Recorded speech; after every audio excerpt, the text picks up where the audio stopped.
Hello everyone, thanks for tuning into today's fourth and final video. We're going to have a look at the weather for the next 10 to 14 days.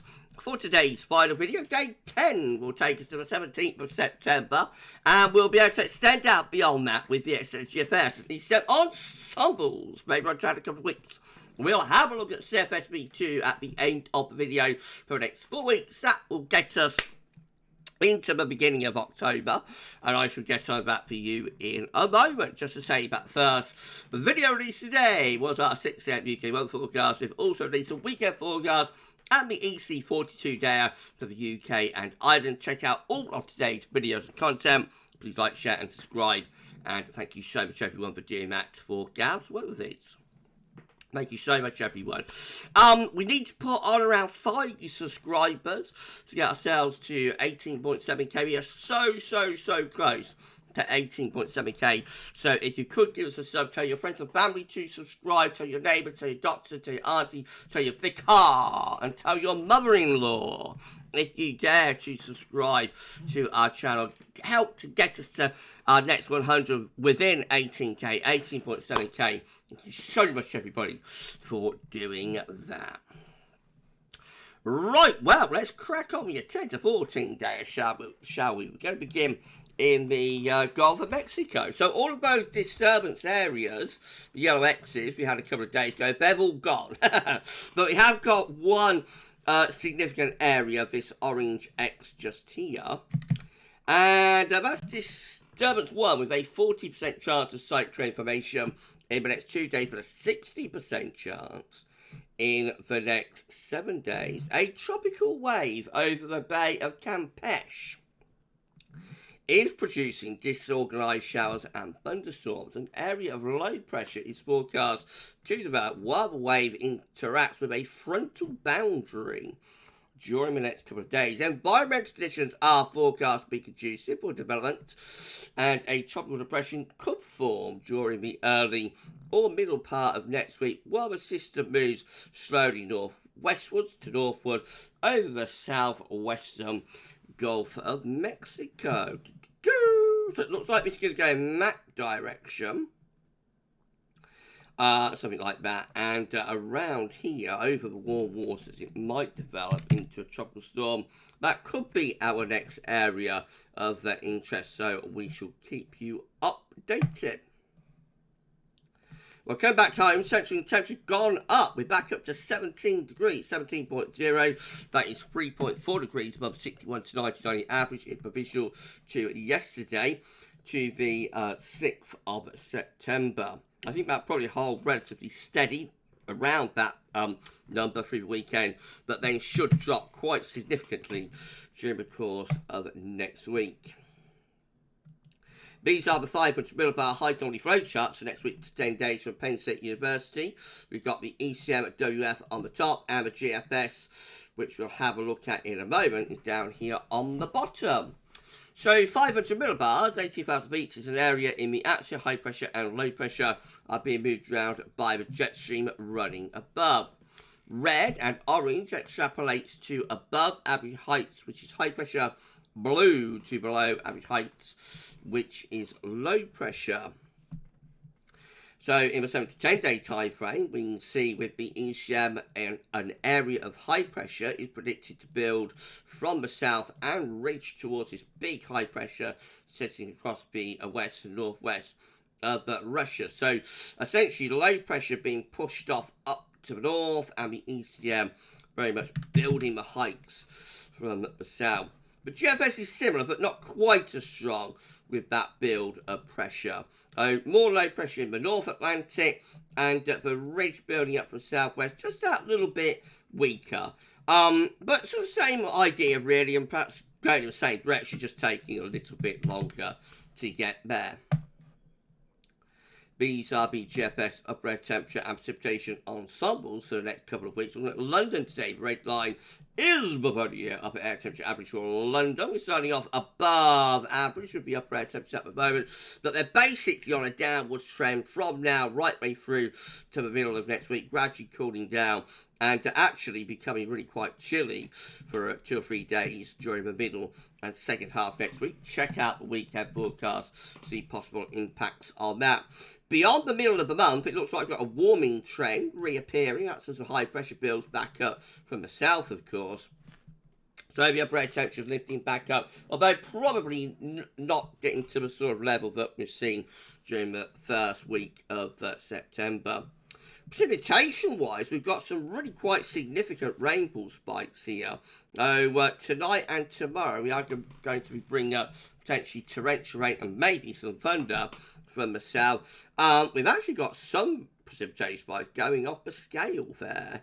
Very dramatic. Obviously, they're outliers, you know, the majority of ensemble members are around here, but that's still a significant amount of rain, probably like 30 to 50 millimetres, you know, possible for some places, a couple of inches. It's already been pretty wet in some southern parts of the country, so I won't be ruling out a chance of some flooding tonight and tomorrow across both southern counties. Beyond that, well, we have got a drying trend then, so, you know, become reasonably dry through the course of next week. More precipitation spikes maybe into the second half of September, but of course that's a long way off. Exceeding range and therefore unreliable. So sorry everyone, temperature anomaly is from the 7th to 15th of September, a little bit below average, which is quite a change what we've had recently. Precipitation anomalies from the 7th, 15th of September. Most areas average or drier than normal, but notice in the south, still looking wetter than average. Once we get tonight and tomorrow out of the way, then all areas I think will be going drier than average again. Latest weather from earthnoschool.net shows that we've got low pressure through the Bay of Biscay. That's going to be pushing northwards tonight, and we'll be sitting over England and Wales tomorrow, producing more showers, longer spells of rain, and maybe even a little bit of thunder as well. Okay, let's start going through chart data. This is our latest UK Met Euro run. It's looking for midnight on Tuesday. So by then, we're getting rid of that thundery low. The thundery trough finally heads off to Germany and Denmark, and it leaves us with a cooler, fresher west wind. So if it's been a bit oppressive for you, which has been quite humid over the past few days and nights, then by the early part of next week, we should be freshening things up quite a lot. And then we actually turn quite chilly through the middle part of the week as this low pressure deepens to the northeast of Scotland, and we pull the wind behind a cold front into a northwesterly and then a northerly. So by midnight Wednesday to Thursday, we have actually got northerly winds coming all the way down from the Arctic. So that really will blow the cobwebs away as that northerly descends. I mean, it is September, so, you know, cold. It's going to be cold next week, but that's in comparison to like what you expect this time of year. Obviously, it's not going to be cold in what you would get in December or January. Actually, compared to December or January temperatures, it will be warm. But in comparison to where you would expect the temperature to be on the 12th of September, it will be feeling quite cold, I think, by the middle part of next week. That low quickly goes away, though, and as we go through to the end of next week, high pressure then starts building back in from the Atlantic. This will be a cold ridge initially, though, certainly at night. So at the end of the week, as the wind drops out, sky is clear, I would expect there's quite a significant risk of ground frost all the way down to Wales and the Midlands through the second half of next week, and particularly towards the end of next week. And for Scotland, I won't be ruling out a chance of air frost, actually, with that area of high pressure and temperature going sub-zero, not just in prone areas either. So it could be really quite a notably cold spell. But quite quickly, we should start to import milder Atlantic air into that area of high pressure through the course of next weekend. So things should start to warm up after, 2 or 3 days of quite cold weather. Right, icon, again, we've got wind in from the northwest through Tuesday, and we go through to Wednesday and Thursday. The wind shifts from the northwest into a northerly. That will bring the cold air down from the Arctic. By the end of next week, though, we're cutting off that northerly supply, ridge of high pressure building up southwest, and we start to lift temperature back up. It should be mostly dry as well, but watch out, some quite cold nights. K of A looks like this. Once again, we have those northerly winds through the middle and second half week. Then at the weekend, we start to bring in more of a west-south-westerly, lift up the temperature, but still looks quite unsettled in the north. Should be mostly dry down in the south. By the end of the KMA run, looks like high pressure starting to take over, and we're probably starting to bring some warmer air back up from the south. So very topsy-turvy. As we look ahead into the second half of September. So the GFS midnight rose looking again, winds in from the northwest, going northerly as we go through Wednesday through to Thursday.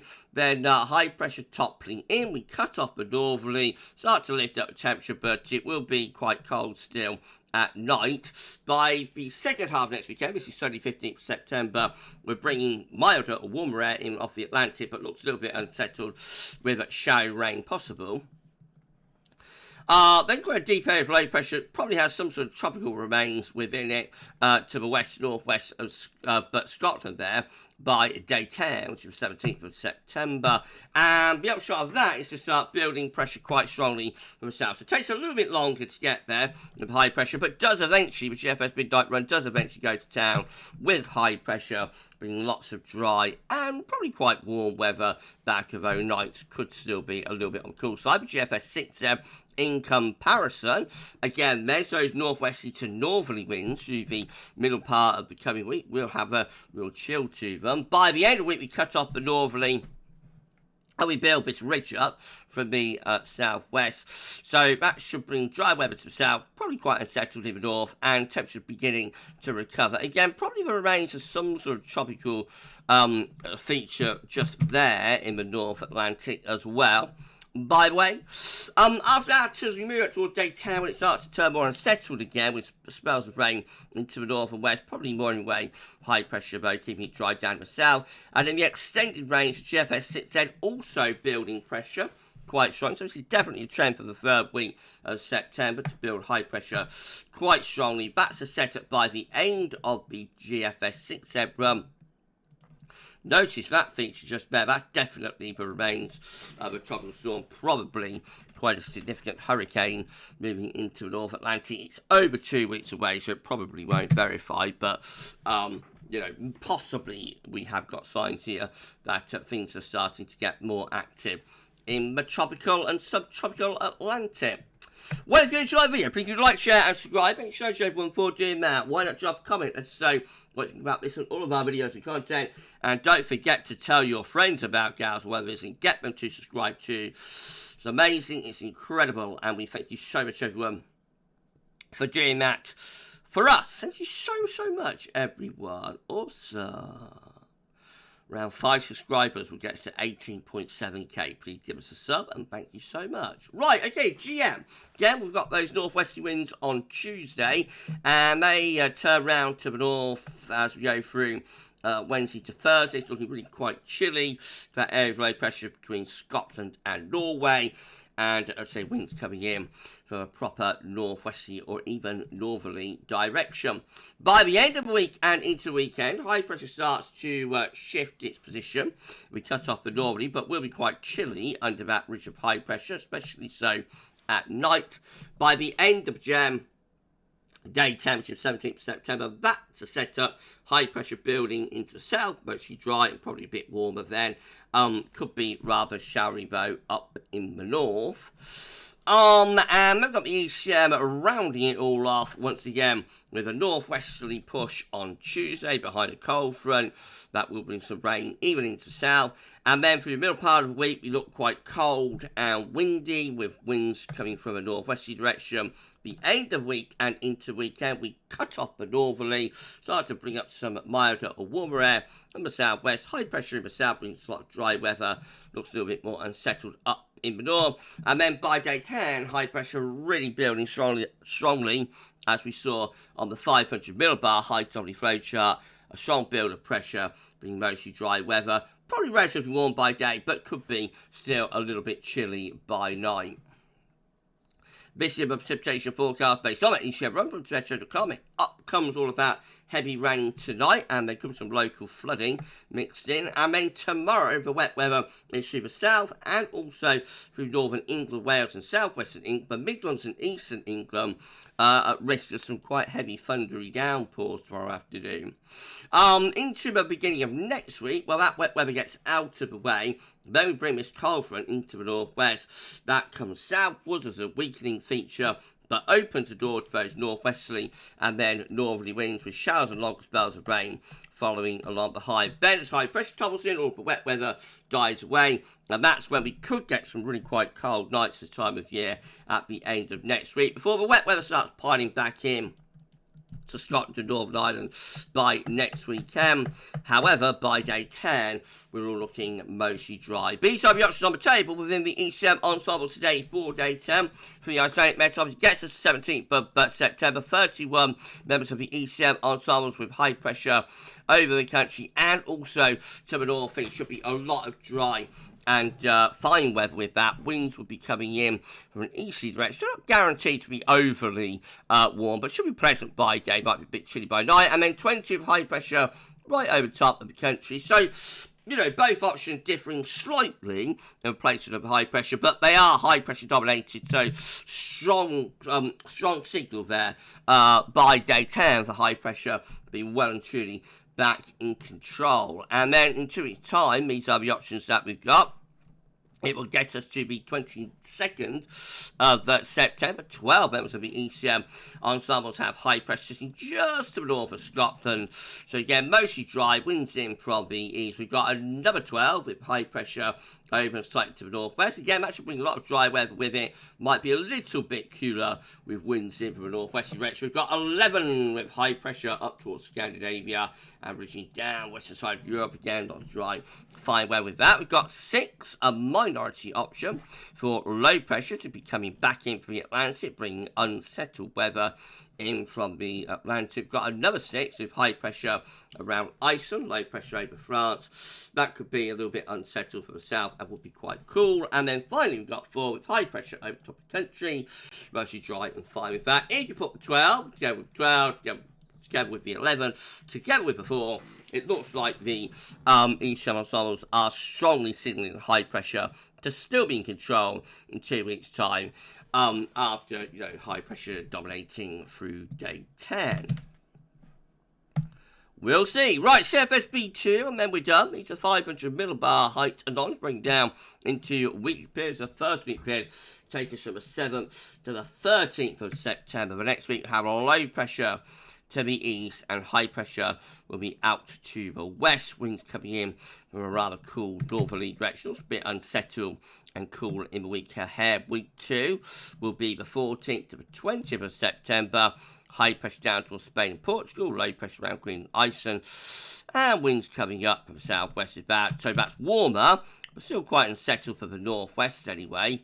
Week 3 will be the 21st, 27th of September, with high pressure in control to the east and also southwest. So quite a bit of dry and warm weather with that. And then finally, week 4 is going to be the 28th of September to 4th of October. High pressure slimming southwards towards Spain, Portugal. Lower pressure returning to the northwest of Europe. Possibly starting to go a little bit more showery then as well. But it's 4 weeks away, so we'll see. And time will tell. Right, we're done. If you've enjoyed the video, please like, share, and subscribe. And show to everyone for doing that. Drop a comment. Let us know what you think about this and all of our videos and content. And don't forget to tell your friends about GavsWeatherVids and get them to subscribe too. And thank you so much, everyone, for for doing that. Well, I'll just tell you what's happening on the channel tomorrow. We're going to have a 6 a.m. UK weather forecast, as always. At 10 a.m, we've got the big one. It's the second winter 2024-25 update. So it will be another true epic. I will be getting started on that in a couple of hours' time, and I can't wait to bring that to you at 10 a.m. tomorrow morning. Another real epic then. And we will be live at 5:30 again tomorrow. I'll see Star Wars again tomorrow at the pictures. I'm seeing Revenge of the Sith, actually, tomorrow evening. So that means live stream this week again. It's going to be from 5:30 to 6:30. Hope that's all right for everyone. We will discuss the winter update, and of course we will bring you our 10 to 14 day, and as it's a Sunday live stream, will include some long range in that as well. We've got to, haven't we? Got to. Right, so that's the plan for tomorrow. You enjoy the rest of your Saturday. I'm going to have a hour's downtime, and then I will be cracking on with the second winter update. So I've got a busy sort of afternoon ahead of me, evening ahead of me, but you enjoy the rest of your Saturday, and we'll see you tomorrow. But for this one, that's all for now, and thanks for watching.